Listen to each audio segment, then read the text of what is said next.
Hey, Danville.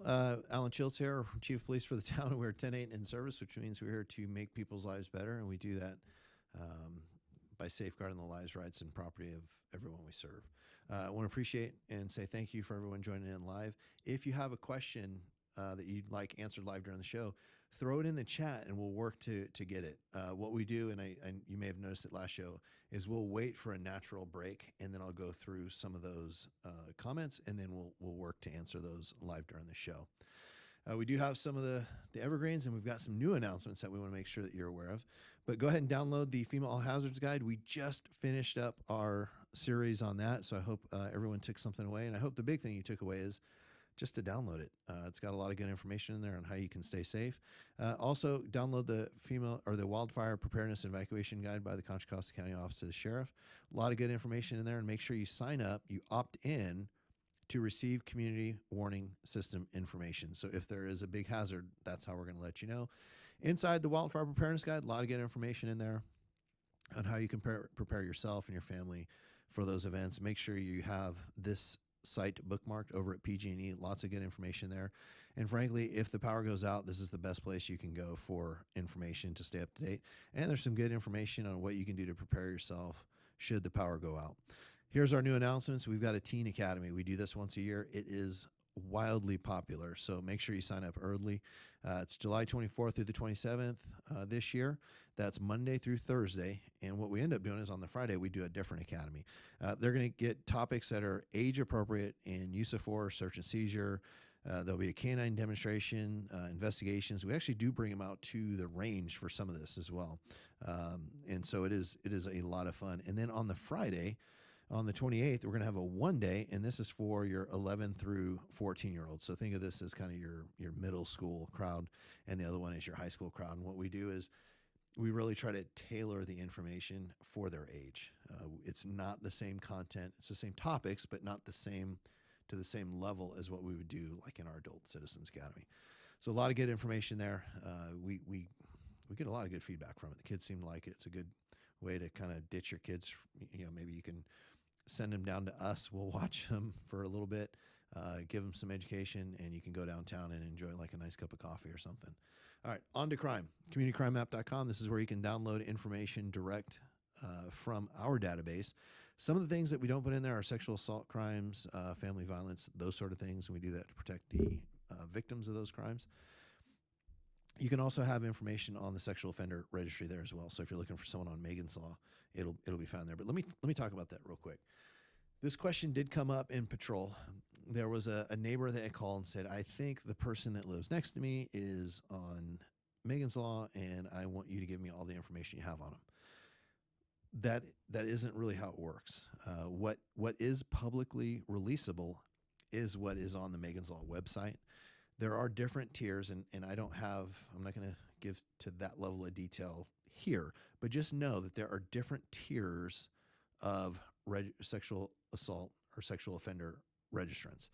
Some, address, name, all of that's in there. Others, they're not publicly disclosable, but they still have to check in with our sexual registrant detective up at the county. So in those particular cases, we can't release anything to the public.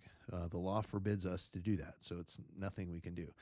So you may do a Google search, you may do all these things, you may try to confirm that information with the police. We're not going to be able to do that. So please understand that there are very specific restrictions on when we can and can't release really all information, but specifically when it comes to sexual assault or sexual offender registries. All right, so CommunityCrimeMap.com. This is 2 weeks worth of data. So just remember, 2 weeks worth of data. So May 6th through the 19th, we usually report on 1 week. We had 2 injury collisions, 3 property damage collisions, and 2 hit and runs. On May 7th, there was a rear end non-injury collision on Harts and Harts Way. That's at the south end of downtown. On May 8th, we had a non-injury collision on El Cerro Boulevard and Lagonda Way. On the 14th, there was 3 vehicle collisions. So 1 vehicle rear-ended another. That vehicle then rear-ended the one in front of them. And that was on West El Pintado near Diablo Road. On the 15th, there was a 2-vehicle injury collision on Diablo Road and Green Valley Road. And then on the 16th, there was a vehicle into a fence. And in this case, it did result in some injuries. And that was on St. Patrick Drive and Camino Ramon. On the 17th, this is a little strange, but there was an unknown vehicle that hit a scooter. And essentially what happened was the driver of the car got out, checked to make sure the rider of the scooter was okay. And once they found out that they were okay, they left the scene. We don't think it was intentional. Maybe they didn't understand that is a collision per the law and you must exchange information. And they failed to do that. So we are investigating that as a hit and run. And that took place on Love Lane at Verona.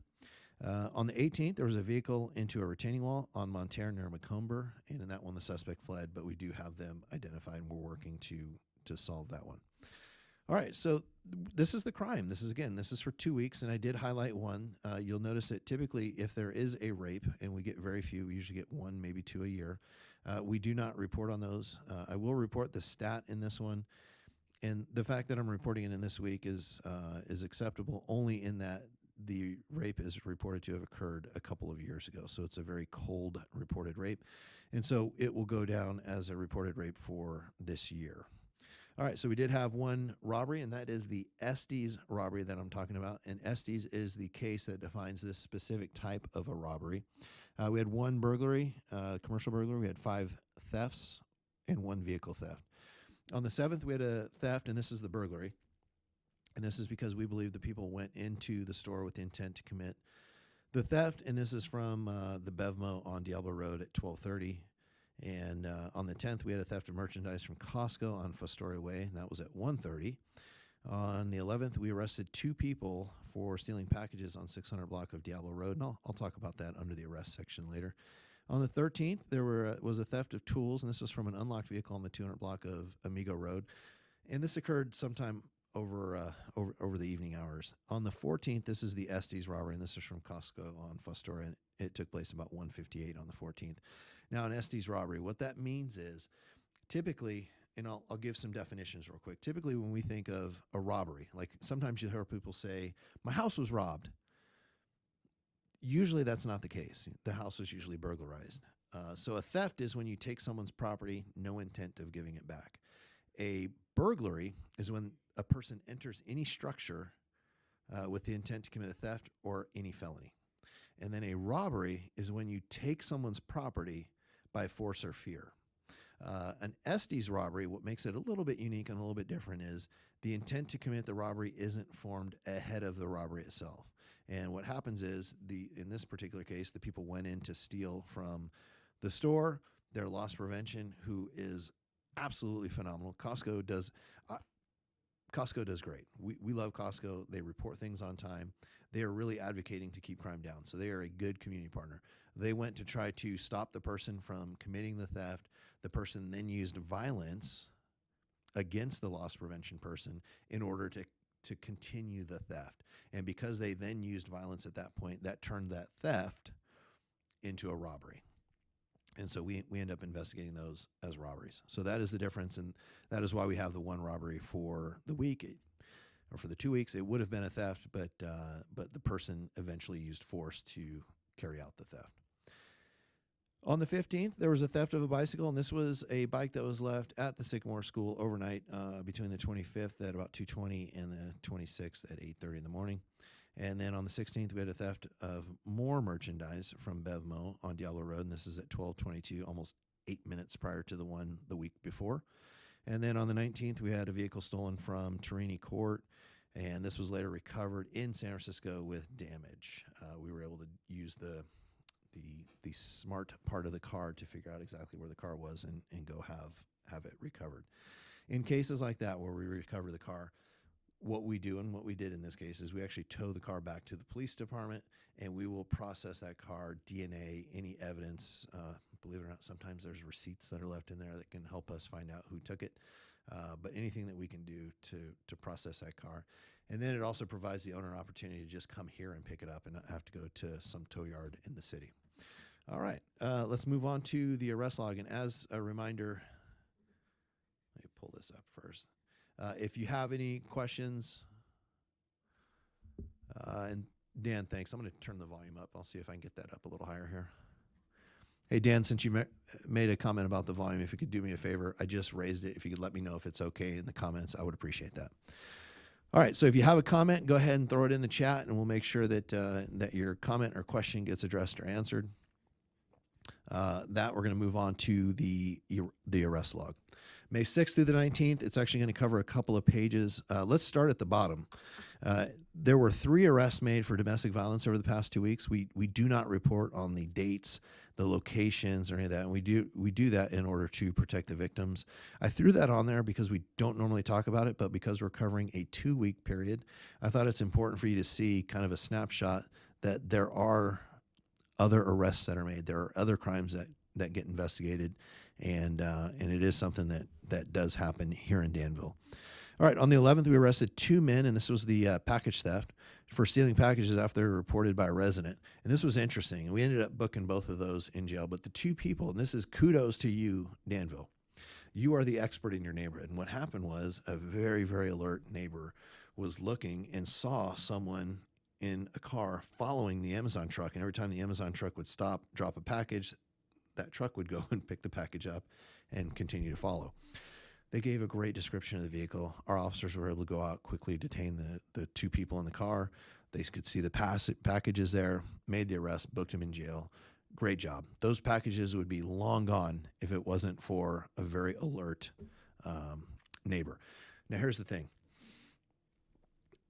It's important that, one, we allow that natural surveillance to occur. Natural surveillance are the people that walk their dogs, walk around the neighborhood, driving the cars through the neighborhood. It's all of us.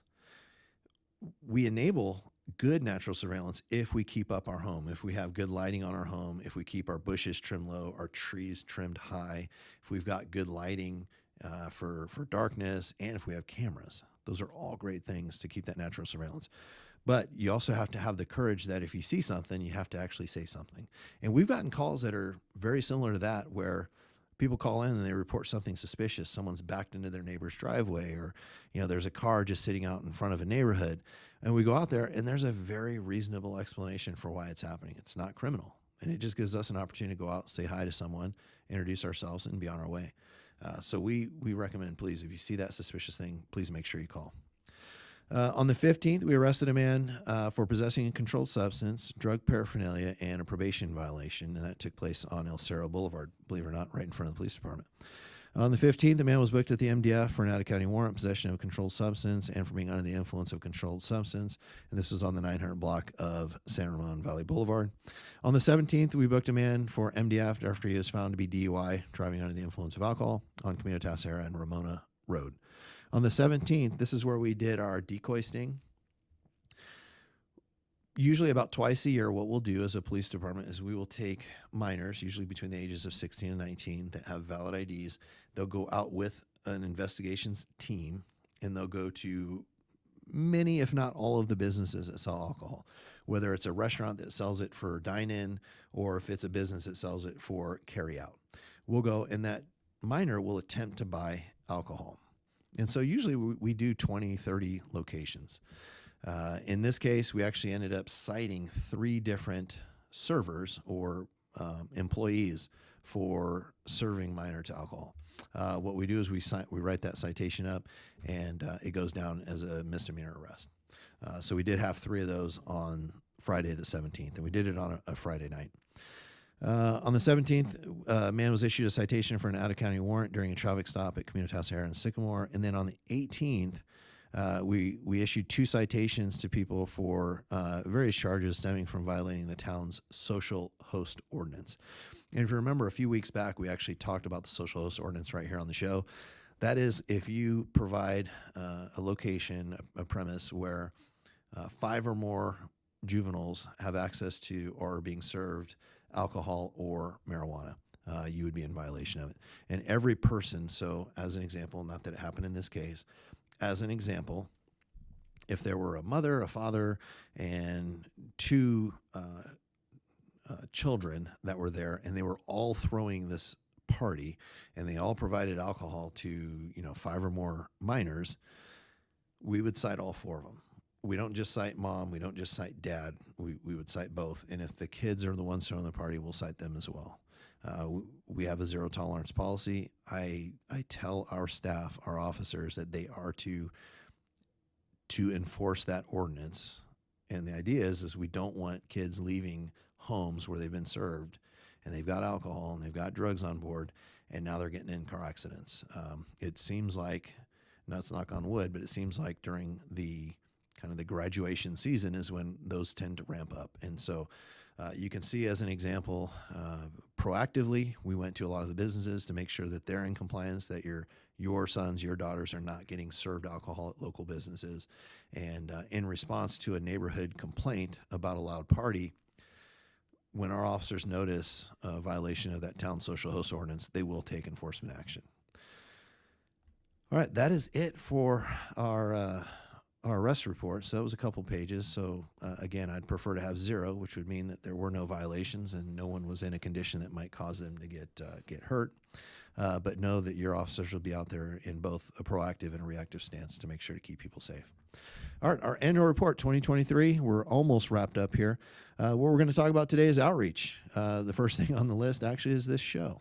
This is one of the ways we try to make ourselves available to all of you. We do not sugarcoat things. If you look, episode 171, 164, and 176, all talk about burglaries, car theft, robberies. We don't try to hold things back from all of you. It's very important that you get a clear snapshot of what is happening in town, and that you also have access to all of us.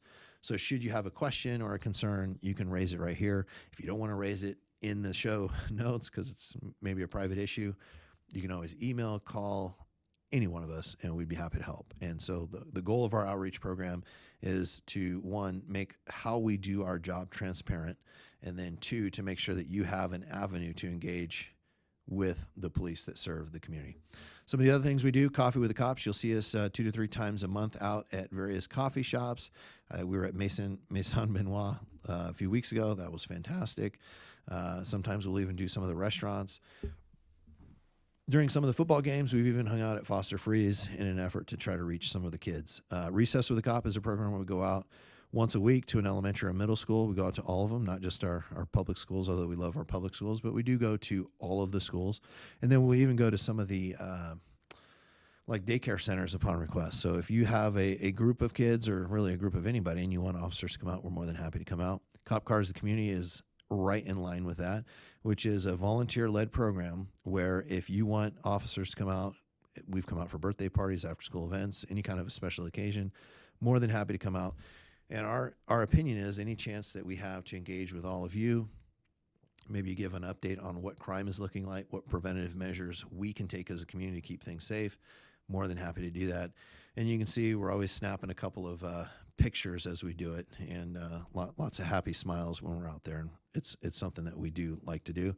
Once a year, we do have National Night Out. A lot of people think this is a law enforcement function or a fire department function, or this is really about all of you. This is about you getting to know your neighbors.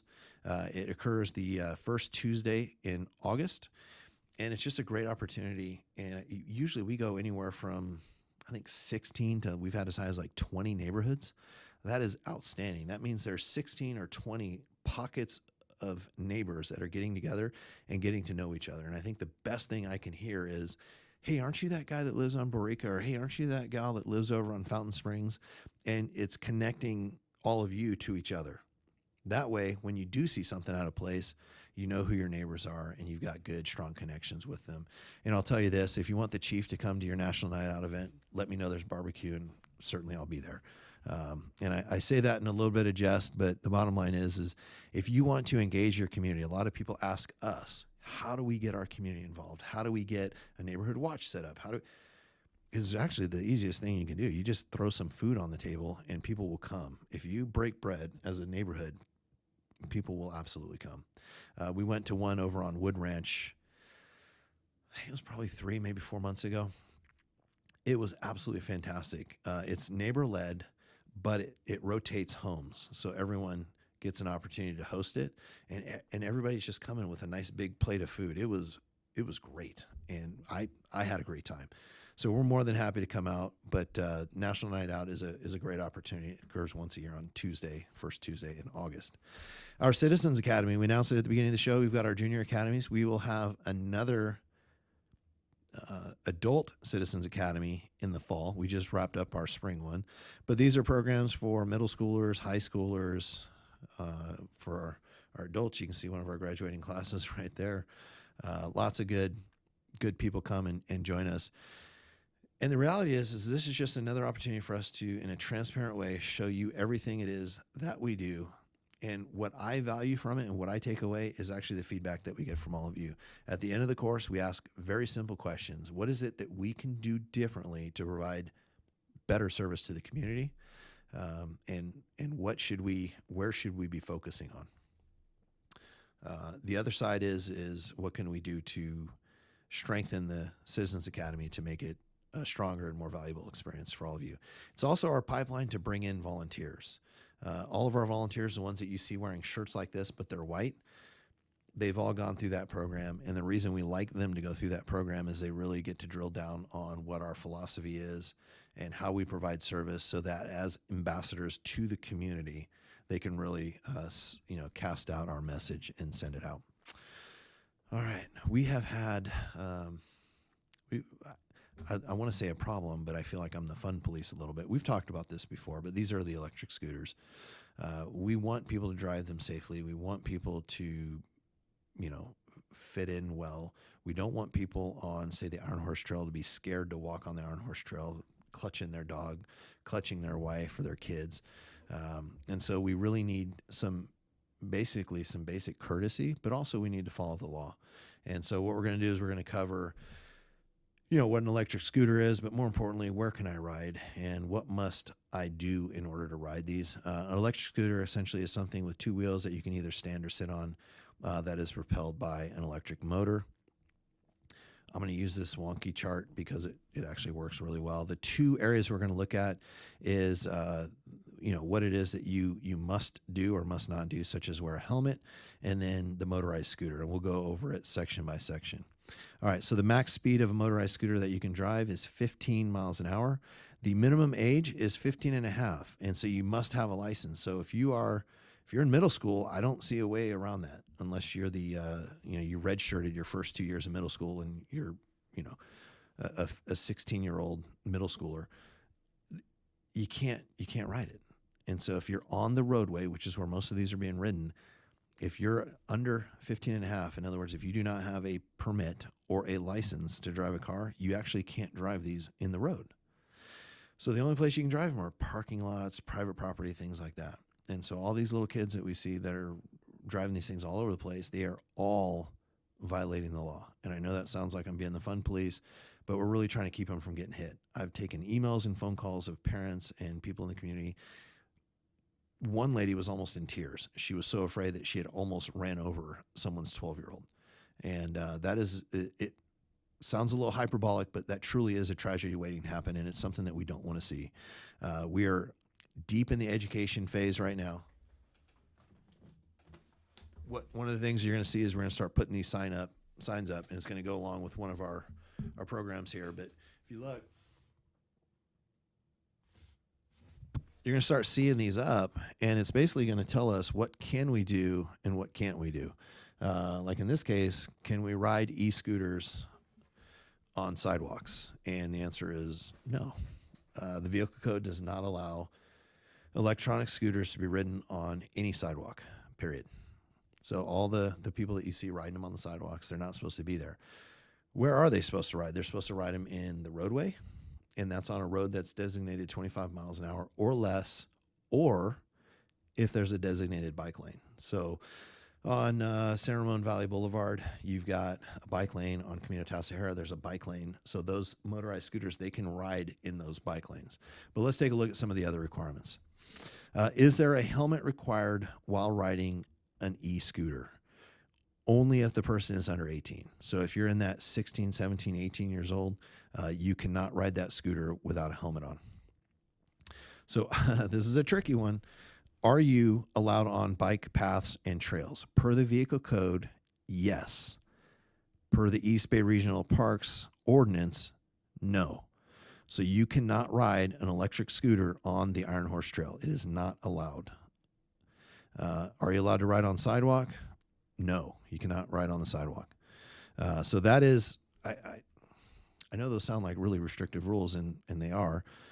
Frankly, they are, because if you remember when these scooters started to explode about 10 years ago, they were being ridden on sidewalks. They were getting, in the city especially, we were getting people running into people as they were riding those scooters. They were blowing stop signs and stoplights and all that. When it comes to riding these scooters, if you're riding them on that road that's designated less than 25, if you're riding them in that bikeway, you still have to follow the rules of the road. Just today, I'm walking to work and I see someone on a scooter and they run right through a red light. And the bottom line is you can be on that scooter, but if you are on that scooter and you're violating the law, if you're running a stop sign or stoplight, it's just as if you did it in a car. And so our recommendation is, if you wouldn't do it in your car, then don't do it on the scooter. In other words, stop for the stoplights, yield to pedestrians in the crosswalk. Don't drive the wrong way. Sometimes we see people even in bike lanes riding the wrong way. All of that is no good. And I'm checking the chat. I don't see any comments on that. I thought for sure there'd be some e-scooter comments. Thought that might rile some folks up. But do me a favor, please. If you like what the content that you're getting, and we're going to push a lot more when it comes to the e-bikes and the e-scooters, really a lot of the off-highway motorcycles, basically dirt bikes. We're going to be pushing a lot of that out there. And what we don't want is we're getting to the point where we're going to start citing people for bad driving. We're getting to the point where we're going to start towing people's vehicles for bad driving. Please don't make us do that. We don't want to do that. So if you can encourage your friends not to do that, spread the word, that would be great. But we're getting to the point where we're going to have to do some more strict enforcement. And if you like the content in general, if you like the show, please make sure you give us a thumbs up, like and subscribe to the page. And if you're on YouTube, click that bell for notifications, and that way you get a notification anytime we go live. All right. Again, we've got our Teen Academy coming up. If you know someone that's high school age, this is perfect for them. It's 4 days long, Monday through Thursday, July 24th through 27th. And then we've also got a Junior Academy, and this one's aimed for our middle schoolers ages 11 through 14. And make sure you download the Wildfire Preparedness and Evacuation Guide. Sign up. You have to opt in for the Contra Costa County Office of the Sheriff Community Warning System. This is how you get alerts for very critical events. Make sure you have this page bookmarked, the PG&E website, and I would go check it out just because there's some good information on how to be prepared ahead of time. And then download the FEMA All Hazards Checklist. It's a great way. If you've got those three things, you will be 3 times as prepared as your neighbor for sure. You'll have extra food and water. You'll have backup power for your medication or anything that you have to have. You will be very well prepared should one of those very bad events happen. And your chances of not just surviving it, but thriving through it is going to be much, much greater. All right, that's all I have. Appreciate all of you sticking with us. Appreciate all the people that join us live and the people that watch us later. We are 10:10, which means we're off duty, but we're always 10:8 and in service to all of you. Have a good day, Danville.